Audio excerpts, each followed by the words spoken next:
what happened is that back in 1966, my wife and I were trying to decide what car to buy. We could buy a 66 Cobra, 427 Cobra, or we could buy a 1966 Tiger, Sunbeam Tiger. And of course, there's a choice. Of course, we made the right choice. We bought the Sunbeam Tiger. Now, the Tiger was $4,000. The Cobra was $6,000. Anyway, so I've always liked the car. And after we had 3 daughters, and after the last daughter got married, I went out and bought a Cobra. I was looking around, and there's a lot of kit manufacturers and stuff like that. But a company called Superformance, they're out of South Africa, they built a replica. So the car came as a complete car, less engine, transmission, and a small drive shaft. And it was a really very accurate, period correct looking car. Well manufactured, well engineered. And in fact, Superformance is now owned by, and I may not have all this right because by High-Tech, and they're out of South Africa. High-Tech makes Superformance Cobras, but they also make the Shelby Continuation Series Cobra. And they make them, the continuation, based on Shelby specs. So there are things about the car that are different than the Superformance. One, it's got a round tube chassis, which was based on the original idea with the Cobra. And Superformance is a square tube. But one of the differences, as far as I was concerned, was that the square tube is a little stiffer chassis. So for racing applications, I found it to be better handling car because I didn't have to take into consideration any flexing of the chassis. All I had to worry about was the geometry of the rear and front suspension and shocks. So anyway, so I bought the car, and I had a company by name Top of the Hill Performance Center out of there in Livermore now, but met the owner, Craig Hill. So he basically built the car. He built the engine, and so he happened to have a 427 aluminum block, actually the third one ever made. It was CSX003. So I bought that from him, and then we built this engine up. And it made, what, a 570 horsepower. And I raced it for a couple years with the Shelby Club and other venues, NASA. I never wrecked the car. Had a lot of fun with it. And then decided that I wanted to do some things with it. And I had it repainted and kind of a ground-up restoration of it, and had the engine upgraded. Before it had like a 428 crank in it with Le Mans rod, and it produced, like I said, 570 horsepower, and it was a nice engine. But if I wanted to put more horsepower in it, I needed to upgrade it.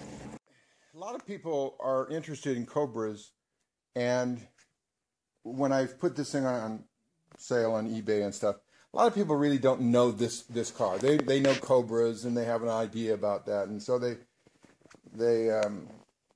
make the mistake of thinking that this is just kind of like another Superformance. You can buy a Superformance Cobra as a roller. In other words, it's complete with everything except engine, transmission, and a small drive shaft, and it comes shipped to you like that.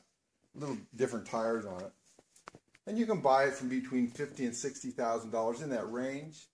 Then you have to decide on engine. And a lot of people nowadays are going with these Roush engines. Roush is a NASCAR builder, and they're producing a lot of engines. And so a lot of their engines. A lot of these cars are small block Fords, or 351s, that type of configuration, and then what they're doing is they're boring it and doing other things to produce, make it a 427. So they'll call them like a 427R.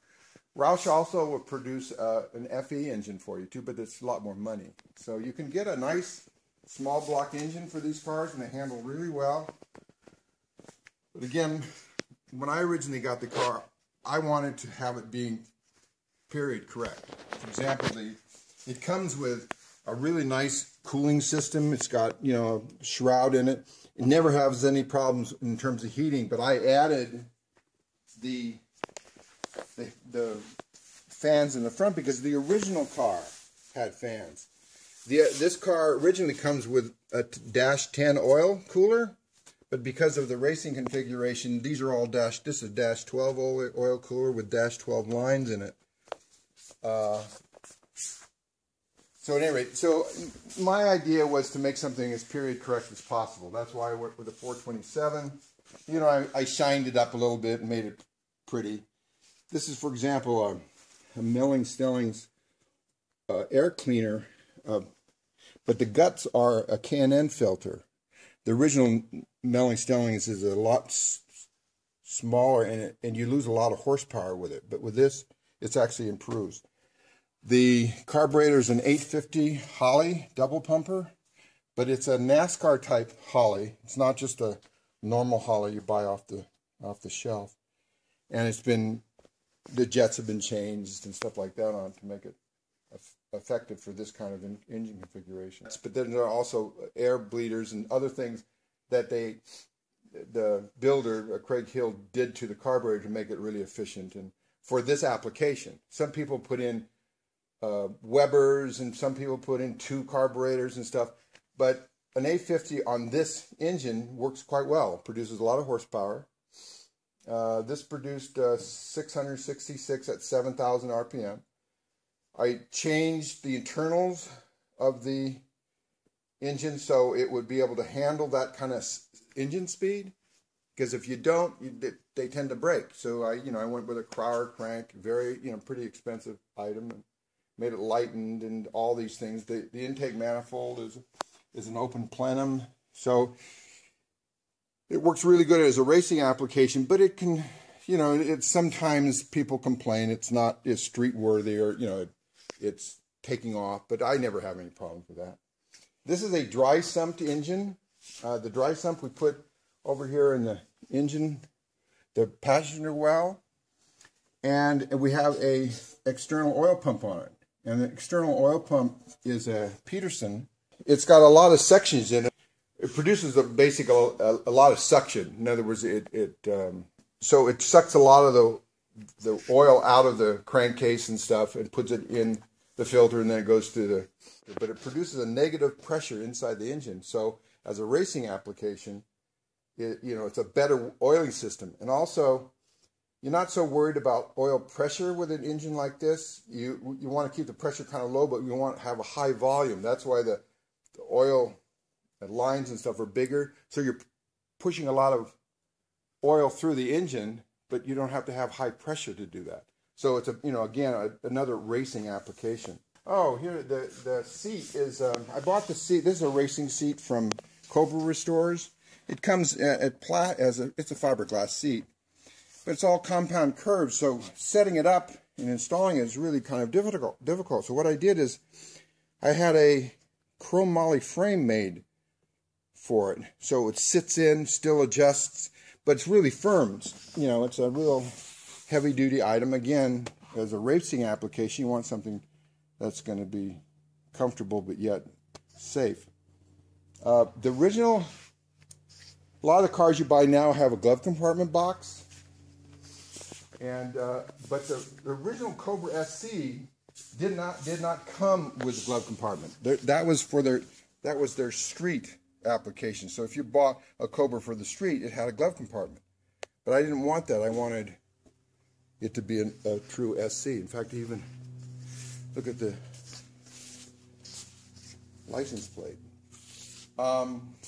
Again, my idea was to get something as period correct as possible. And again, this is a modern car, so it's not the original. It's a lot more comfortable, a lot better sorted out. They make a real, Superformance or High Tech makes a really, really good car. Both the Superformance and the Continuation Series car are really nice cars. you're going to be paying kind of high dollar for continuation Cobra through the Shelby. In fact, what's interesting about the Shelby continuation, before they hooked up with High-Tech to make their car was manufactured originally by Shelby in, I think, in Nevada, and then they at one point they were having them built in Mexico. And I've actually seen the difference between the Mexican built car and the one built here, and the suspensions are different, and it's really quite interesting how they're different cars. But again, still really pretty, and nice. People really enjoy that. You know, enjoy the car and stuff. So this is signed by Carroll Shelby. I had him sign this one, and a lot of guys have him sign here. And then this was actually signed by Dan. This is Dan Gurney's signature. I found him someplace at a Shelby event or something like that. Had him sign this one. So anyway, that's about it. Okay. Just an old farmhand with a race car. Yeah, right, with a race car.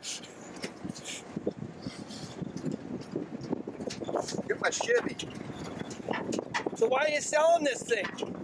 Well, you know, I got sick, and I want to make sure my house is paid off for the kids. You know. So I'm like, build a big, I don't know very much on the house. It would be nice just to clean that. But I've got other race cars. I got plenty of things to do and make and things like that. This is really my favorite. This is really, really wonderful car. And somebody else can have a wonderful car. A lot of people don't know the car, and so they want to get a Cobra that's, you know, and they don't really understand what this one is. I put it on eBay, and we just started at a price of $40,000, and I think it got up to 50. Never got to reserve.